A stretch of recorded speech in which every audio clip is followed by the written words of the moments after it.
But today we all should be ashamed అన్నట్టుగా ఇవాళ రేవంత్ రెడ్డి గారి యొక్క నేతృత్వంలో కొనసాగుతున్నటువంటి ఒక ప్రభుత్వం ఇవాళ అన్ని రంగాలను నిర్వీర్యపరిచినాడు. ఆయన కష్టపడి 2.5 ఏండ్లు ఆయన రోజు 18 గంటలు పనిచేస్తా, నరేంద్ర మోడీ కంటూ 1 గంట ఎక్కువ పనిచేస్తా అని చెప్పిన రేవంత్ రెడ్డి గారు బాగా కష్టపడి చెమటోడ్చి రియల్ ఎస్టేట్ రంగాన్ని సర్వనాశనం చేసినాడు, ఎక్సైజ్ రంగాన్ని సర్వనాశనం చేసినాడు. అన్ని రంగాలను రెవెన్యూలు జనరేట్ చేయగలిగేటువంటి అన్ని రంగాలను సర్వనాశనం చేయడంతో పాటు ఐటీ ఇండస్ట్రీని కూడా పరిపూర్ణంగా సర్వనాశనం చేసేటువంటి ఒక ప్రయత్నం ఇవాళ రేవంత్ రెడ్డి గారు చేపడుతున్నట్టుగా స్పష్టంగా మనకు సంకేతాలు, ఆధారాలు, సంఖ్యలన్నీ కూడా చెప్తున్నట్టు ఒక విషయాన్ని నేను తెలంగాణ ప్రజలకు, ముఖ్యంగా ఔత్సాహిక ఐటీ ప్రొఫెషనల్స్కు, ప్రస్తుత ఐటీ ప్రొఫెషనల్స్కి అందరి దృష్టికి తీసుకెళ్లే ప్రయత్నం చేస్తూ ఉన్నాను. This is one of the news items.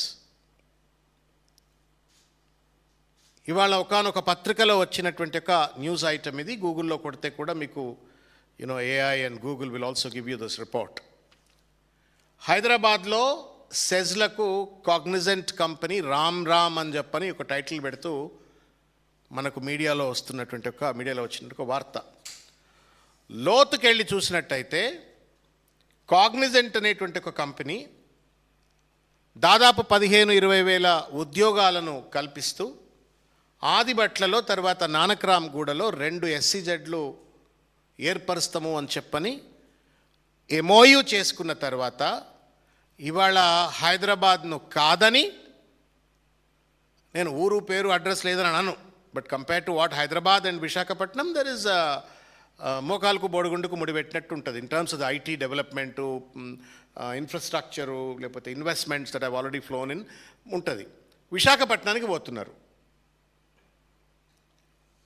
Lokesh గారి దగ్గర ఉన్నటువంటి ఒక మంత్రదండం ఏంది, రేవంత్ రెడ్డి దగ్గర లేనిది అని చెప్పురి. హైదరాబాద్లో లేనటువంటి ఒక ఇన్ఫ్రాస్ట్రక్చర్ ఏంది, విశాఖపట్నంలో ఉన్నటువంటి ఒక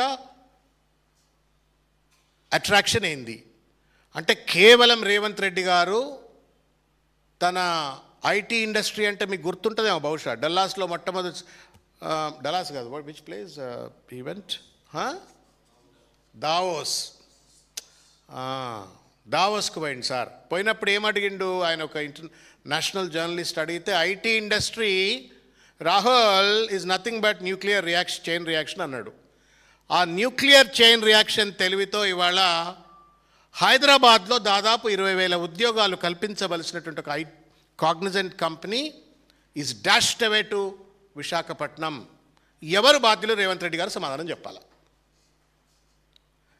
నీ చేతగానితనమా, నీకు సమర్థత లేకపోవటం వలన, లేదు ఈ కంపెనీలు ఏమైనా ఆమ్యాలు ఏమైనా కమిషన్లు అడిగినావా? ఎందుకు పోతున్నాయి హైదరాబాద్ వదిలిపెట్టి?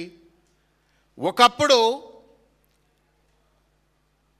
ప్రతి సంవత్సరం 60,000 కొత్త ఉద్యోగాలు కల్పిస్తూ దినదిన ప్రవర్ధమానంగా కేటీఆర్ గారి యొక్క నేతృత్వంలో ఐటీ ఇండస్ట్రీ పెరుగుతుంది. ఎట్లా? రేవంత్ రెడ్డి ముఖ్యమంత్రిగా ఉన్నటువంటి ఒక నేతృత్వంలో ఉద్యోగాల సంఖ్య తగ్గుతుంది, పెట్టుబడులు తగ్గుతాయి.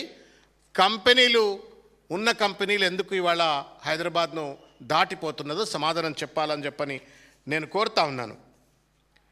వీళ్ళు వెళ్ళి ఎక్కడ వైజాగ్లోని మధురవాడలో ఏర్పరచుకోవటం కోసం అని చెప్పని, మరి బడేబాయ్ చోటేబాయ్ అని కేంద్రం అనుమతి ఇచ్చిందట. బడేబాయ్ చోటేబాయ్ అని చెప్పని నరేంద్ర మోడీని పొద్దున్నేస్తే భుజాల మీద ఊరేగేటువంటి రేవంత్ రెడ్డి బడేబాయ్ను కన్విన్స్ చేసి కాగ్నిజెంట్ SEZలు హైదరాబాద్లో ఉండకుండా విశాఖపట్నం పోయే విధంగా కేంద్ర ప్రభుత్వం ఎందుకు అనుమతి ఇచ్చింది? మరి నువ్వెందుకు గుడ్డి గుర్రం పళ్ళు దొమినమని చెప్పని ప్రజల పక్షాన ప్రశ్నించాలన్నా వద్దాలన్నా ఒక్కసారి సమాధానం చెప్పమని నేను తెలంగాణ సమాజాన్ని కోరుతా ఉన్నా. ఇదేం బాధ్యత రాహిత్యం? ఖాయా పియా కుచ్ నహీ పోడా చేయనా లెక్క అధికారంలోకి వచ్చిన తర్వాత నువ్వు పెంచింది లేదు, తుంచుడే ఉన్నది మొత్తం అంతా. ఎందుకు ఈ మాట తుంచుడు అని చెప్పని నేను అంటున్నానంటే, భట్టి గారు మాట్లాడుతూ 7,000 ఉద్యోగాల మైనస్లో, అంటే ఆయన చెప్పిన లెక్క ప్రకారం ఏంటంటే 2026 నాటికి 9,39,000 ఉద్యోగాలు మాత్రమే ఐటీ సెక్టర్లో మేము కల్పిస్తున్నాము, టోటల్ ఉన్నాయని చెప్పినారు. వాస్తవానికి వెళ్తే లెక్కల్లోకి వెళ్ళినట్టయితే 23-24కు 9,46,000 jobs were created during the times of KTR. What Bhatti claims is that in 2026, that 9,39,000 ఉద్యోగాలు మాత్రమే, అంటే ఏమైంది, 7,000 ఉద్యోగాలు రేవంత్ రెడ్డి గారు మింగేసిండ్రు. ఉద్యోగాలు కల్పించవయా నాయన అంటే ఉన్న ఉద్యోగాలను బకాసురుడు లెక్క మింగేస్తూ ఇవాళ తెలంగాణ నిరుద్యోగుల పాలిటీ వాళ్ళ శాపంగా మారటం న్యాయమా రేవంత్ రెడ్డి గారు అని చెప్పని ఇవాళ నేను ప్రశ్నిస్తూ ఉన్నాను. ఇకపోతే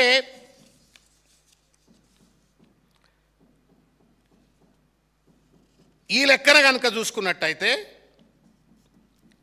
సగటుకు ఏడాదికి 60,000 కొత్త ఉద్యోగాలు కేటీఆర్ గారు కల్పిస్తే రేవంత్ రెడ్డి గారు సగటుకు 7,000 ఉద్యోగాలు తినేస్తూ ఉన్నాడు. మొత్తం మీద ఈ పెద్ద మనిషి కష్టపడి దాదాపు 1,27,000 ఉద్యోగాలు ఇవాళ నష్టం చేసినట్లుగా ఇవాళ కనబడతా ఉంది.